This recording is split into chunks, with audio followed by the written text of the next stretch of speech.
So welcome everyone. Welcome to Sadhava classes. Today we are going to take your next lesson of history, and the name of the lesson is evolution of mankind. Evolution of mankind. So what is the lecture? What is the lesson? Name of the lesson काय तुमचं मानवाचे वाटचाल. आता माणसाची वाटचाल कशी झाली बघा. माणूस कुशल मानवापासून आधुनिक मानव झाला आणि प्रगत बुद्धीचा मानव आणि संस्कृती या गोष्टी आपल्याला शिकायच्या आहेत. So from Homo habilis to Homo sapiens sapiens and Homo sapiens sapiens to and civilization we are going to learn in this chapter, right guys? तर बघा मागच्या पाठामध्ये आपण पाहिले की एप या वानरापासून बघा एप या वानरापासून उत्क्रांत होत आदिमानव निर्माण झाला. एप या वानरापासून उत्क्रांत होत काय झालं आदिमानव निर्माण झाला. त्याच्या पुढचा टप्पा म्हणजे काय तर आदिमानवाने हातांचा उपयोग करून हत्यारांची निर्मिती करण्याला काय केली होती सुरुवात केलेली होती. हत्यारांची निर्मितीला सुरुवात केलेली होती. आता ती हत्यार का पाहिजे होती त्याला बघा. So in the previous lesson we have already seen that we learn that the primitive man evolved from apes. He evolved from apes. The next step for humans was learning to use their hands effectively to make tools. Right? So why the tools were required? बघा तर 5.1 आपण पाहणार आहोत कुशल मानव ते आधुनिक मानव. कुशल मानव ते आधुनिक मानव. कुशल मानव ते आधुनिक मानव. कुशल मानव म्हणजे काय तर ज्या माणसाने काय केलं कुशल मानव म्हणजे काय तर ज्या माणसाने आपल्या हातांचा कुशलतेने वापर केला. काय केलं त्याने हातांचा कुशलतेने वापर करणारा मानव म्हणजे कुशल मानव. या मानवाच्या ज्या काही अस्तित्वाच्या खुणा आहेत किंवा पुरावा आहे तर कुठे मिळाला तुम्हाला आफ्रिका खंडातील टांझानिया आणि केनिया हे जे काही देश आहेत या देशामध्ये तुम्हाला मिळालेला आहे. बघा टांझानिया आणि केनिया या देशांमध्ये तुम्हाला अशा हा बघा हा तुम्हाला कुशल मानवाचं चित्र आहे कल्पना चित्र आणि त्यांनी अशा प्रकारची हत्यार बनवलेली होती.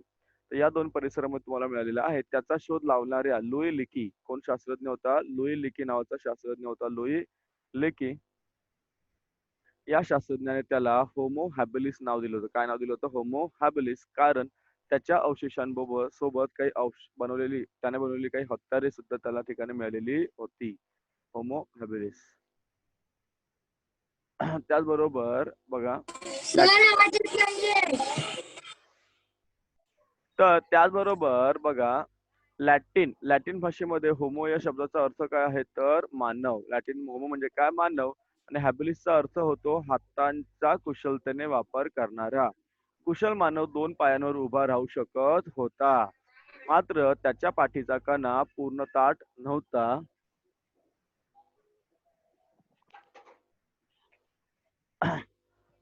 त्याच्यामध्ये किंचित बाक होता. हा या मानवाचा मेंदू एप वानरापेक्षा अधिक मोठा होता. त्याच्या चेहऱ्याची आणि हातापायांची वैशिष्ट्ये मात्र काही अंशी त्याच्यासारखीच होती. सारखी होती एप या वानरासारखीच होती. बरोबर की नाही.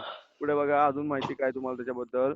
तर हा तो काय माणूस होता. या कुशल मानवाने जी काही हत्यारे तयार केली होती दगडी हत्यारे कुशल मानवाने बनवलेली हत्यारे मोठ्या प्राण्यांची शिकार करण्यासाठी उपयोगी होती का नाही. तर मांस खरवडणे हाडांच्या आतील मगज मिळवण्यासाठी हाडे फोडणे इत्यादी कामांसाठी त्यांचा उपयोग होऊ शकत होता. त्यामुळे असे अनुमान काढता येते काय की तो इतर प्राण्यांनी केलेल्या शिकारीतील उरले सुरलेले मांस खात असावा. Himanshu meet your sound Himanshu. छोट्या प्राण्यांची शिकार करत असावा. तसेच खाण्यासाठी पक्ष्यांची अंडी फळे आणि कंदमुळे सुद्धा गोळा करत असावा. कोणता माणूस तर हा homo हॅबिलिस. I'm repeating it, don't worry, guys. Yes, so the Homo habilis, this man, Homo habilis, okay. So first one is the skilled man. The skilled man, the species of human who could use their hands skillfully is known as skilled human. The first evidence of this species was कुठे मिळाले बघा, where we can find the first evidence. Yes, so they were found in the border region between Tanzania and Kenya in the continent of Africa.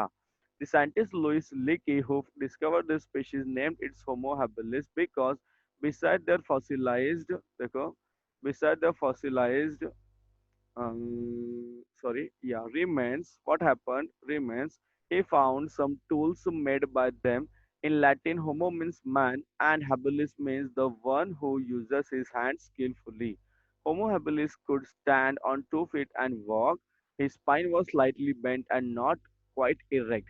His brain was bigger than that of the apes, although his face and limbs were somewhat not similar to theirs, right? The stone made by Homo habilis, stone tools made by Homo habilis were not useful for hunting big animals. So they had limited use. कौन सा सा use था उसका? As scraping meat from the skin of dead animals or breaking bones to get marrow. So we can infer from this that the Homo habilis man, he was a forager. He was a forager. He ate the leftovers of animals that had been hunted by other animals. It is possible that he hunted small animals and gathered eggs, wild fruits, and roots to eat. So he was the skilled man known as Homo habilis. Right, guys? पुढे आपल्याला आहे ताठ करण्याचा मानव. ताठ करण्याचा मानव बघा. तर हा जो ताठ करण्याचा मानव आहे, या ताठ करण्याचा मानवाच्या ज्या उत्क्रांतीमध्ये अत्यंत महत्वाचा टप्पा आहे. याला इरेक्टस म्हणतात. इरेक्टसचा असं काय अर्थ काय होतो? ताठ उभा राहणारा. इरेक्ट म्हणजे ताठ उभा राहणारा. म्हणून त्याला होमो इरेक्टस हे नाव दिले गेले. कुशल मानवाच्या तुलनेत त्याचा मेंदू कसा होता? अधिक विकसित होता. तो समूहाने राहायचा. काय राहायचा? तो समूहाने राहायचा. त्याचबरोबर जंगलात लागणारे वनवे पाहून मानवाला अग्नीची ओळख झाली. कशी ओळख झाली? अग्नीची, आगीची ओळख झाली. झाडांच्या जळत्या फांद्यात आणून अग्नीचा वापर करण्याचे तंत्र ताठ करण्याच्या मानवाला मिळालेले होतं. ही जी गोष्ट शिकतो आपण, हे जे शिकतो हे फारच पूर्वीच्या गोष्टी, खूपच पूर्वीच्या गोष्टी आहेत. त्याचबरोबर हा जो माणूस होता बघा, त्याला कळले, काय कळलं की आग त्याच्या काळामध्ये पृथ्वीवरील फार मोठा प्रदेश हा कसा होता? हिममय. जसं इकडे कसा होता? बर्फ होता पृथ्वीवर. त्यामुळे अशा हवामान कसं होतं? अतिशीत होतं, खूप थंड हवामान होतं. कमालीच्या अतिशीत वातावरणामध्ये टिकून राहणे त्याला शक्य झालं का? त्याला शक्य झालं. ते कशामुळे? तर अग्नीच्या वापरामुळे. परंतु अग्नी निर्माण करण्याचे तंत्र त्याला मात्र साधता आलं नाही. आग तर लागायची, पण ती जी आग लागलेली असायची तो त्या आगीचा उपयोग करायचा. तो काय करायचा? आगीचा उपयोग करायचा. त्याची हत्यारे सुद्धा कशी होती बघा? त्याची हत्यारे सुद्धा पूर्वीच्या हत्यारांच्या तुलनेत थोडीशी प्रगत होती आणि प्रमाणबद्ध होती. तो हात कुऱ्हाडीसारखी हत्यारे बनवायचा. काय बनवायचा? हात कुऱ्हाडीसारखी हत्यारे बनवायचा. आफ्रिका, आशिया आणि युरोप या खंडात ताठ करण्याच्या मानवांचे अवशेष मिळालेले आहेत. सोबत त्याने जी बनवलेली हत्यारे आहेत ती सुद्धा मिळालेली आहेत. बरोबर? हा बघा, तुम्हाला चित्र दाखवलेलं या ठिकाणी ताठ करण्याचा माणूस दिसतोय का? हम्म. बरोबर? येस, रिपीट करतो परत. Yes. So Homo erectus. What are we going to see? Homo erectus. Erect means straight. So Homo erectus marks an important stage in human evolution. Erectus means the one who stands erect. Hence the name Homo erectus. Compared to Homo habilis, he had a more developed brain. Humans of the Homo erectus species lived in groups. Having seen wildfires, humans knew about the fire. तो fire का उसको पता चला कि there is a fire and he used it for different purposes. It is likely that Homo erectus had learned the technique of fetching the burning branches of trees to use that fire. तो वो क्या करता? जंगल में जो आग लगती थी वो जाके वो लेके आता था और he uses it for their own purpose. So during this time, most of the earth was covered with ice sheet. सब जगह पे ice था. Therefore, what happened? Therefore, sorry, yes. Therefore, the climate was extremely cold. Homo erectus could survive in that extremely cold climate because he had learned to use fire. However, he had not yet mastered the technique of making fire. आग कैसे बनानी उसको पता नहीं था, त्याला माहित नव्हतं, परंतु त्याला आगीचा उपयोग कळला होता. Tools made by Homo erectus were more developed and symmetrical compared to those made by Homo habilis. Homo erectus made tools like the hand axe. Remains of Homo erectus have been found along with his tools in the continent of Africa, Asia, and Europe. Africa, Asia, and Europe, right? So this is the picture of Homo erectus. Getting, guys? Chalo. Let's go ahead. पुढे बघा, आपल्याला घ्यायचं आहे शक्तिमान मानव. कोणता मानव शिकायचा तुम्हाला? शक्तिमान मानव. बघा, हॅबिलिस हा शक्तिमान मानव. तर यामध्ये काय बघा, तर मानवाच्या उत्क्रांतीमधील विकासाचा आणखी एक टप्पा म्हणजे शक्तिमान मानव. याची शरीरयष्टी कशी धिप्पाड होती, याचे जे अवशेष आहेत ते जर्मनी या देशातील निअँडरथल या ठिकाणी मिळाले, म्हणून त्याला म्हणतात निअँडरथल मॅन. त्याचा जो मेंदू होता तो ताठ करण्याच्या मानवापेक्षा अधिक विकसित होता. म्हणजे मेंदूचा जो विकास आहे तो हळूहळू होत गेलेला आपल्याला दिसतोय.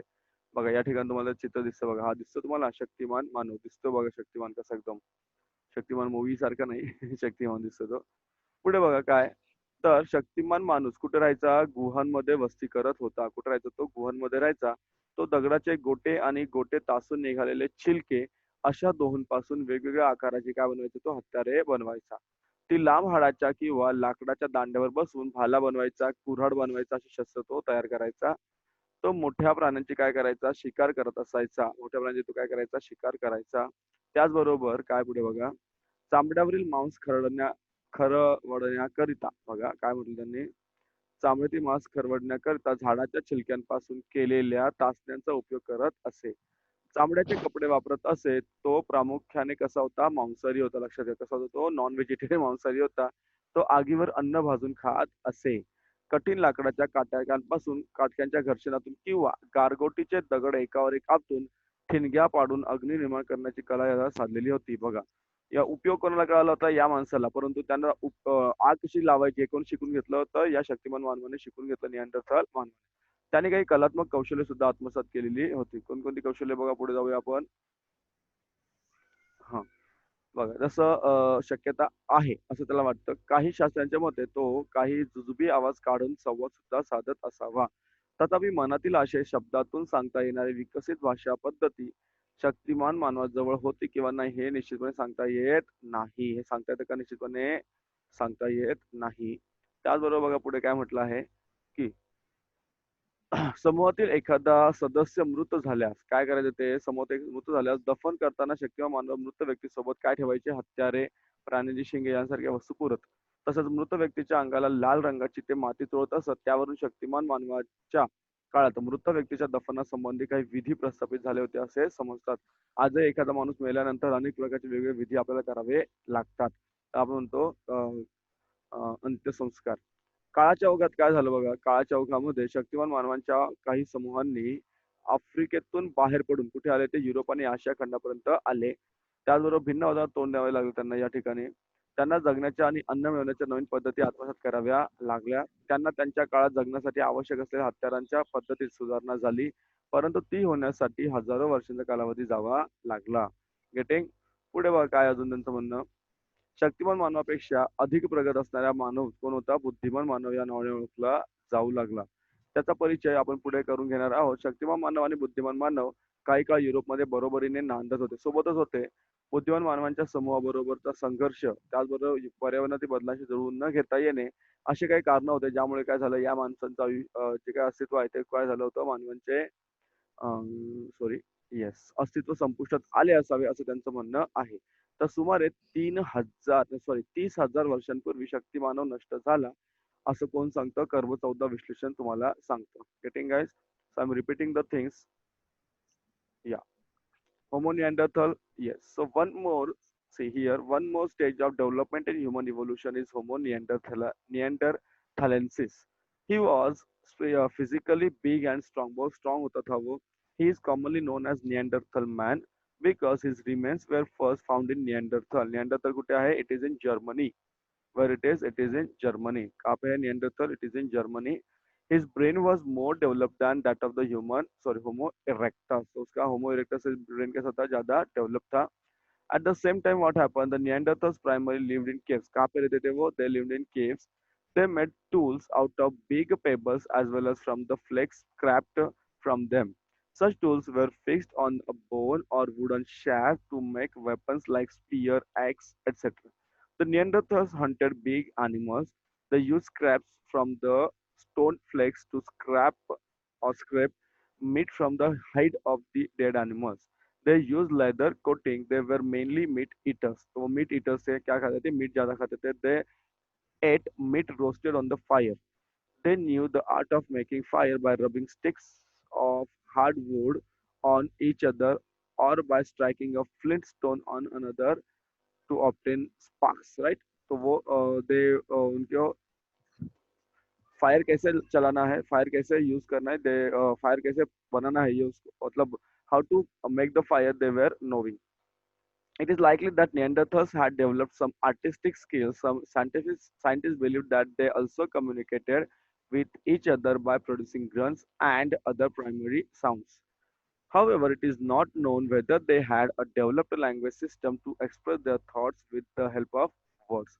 When a member of group died, Neanderthal buried tools, horns, etc. along with the dead body. Also they applied red ochre to the dead body before buying it. It indicates that the Neanderthals had established some rituals of burying the dead, right? Next, what happened, Dekhiye again? Let's go ahead.